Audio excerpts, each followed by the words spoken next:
வணக்கம் நண்பர்களே. ராமாயணத்தில் ராவணன் இறந்த பிறகும் இன்னும் ஒருவன் ராமனுக்கு எதிராக போரிட்டான். யார் தெரியுமா? அவன் பெயர் மகோத்கடன். அவன் பிரம்ம ராட்சசன். எந்த அம்பும் எந்த ஆயுதமும் அவனை அழிக்க முடியாது. ஆனால் நாகாஸ்திரம், பாம்பு சக்தியுள்ள அஸ்திரம் மட்டுமே அவனை அழிக்கலாம்.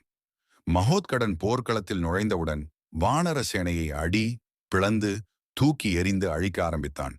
அவன் அடியை தவிக்க முடியாமல் வானரர்கள் பீதியுடன் ஓடினர். ராமன் அவனை எதிர்த்தான். தனது வில்லால் பல அம்புகளை வீசினான். ஆனால் எந்த தாக்கமும் இல்லை. அவன் படாமல் ராமனையும் எதிர்த்து போராடினான். அப்போது விபீஷ்ணன் ஓடி வந்து, ராமா, அவனை வெல்ல ஒரே வழி நாகாஸ்திரம் என்றார். உடனே ராமன் தனது வில்லில் நாகாஸ்திரத்தை ஏற்றினார்.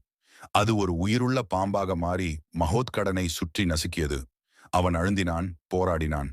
ஆனால் தப்பிக்க முடியவில்லை. இறுதியாக அவன் எரிந்து சாம்பலானான்.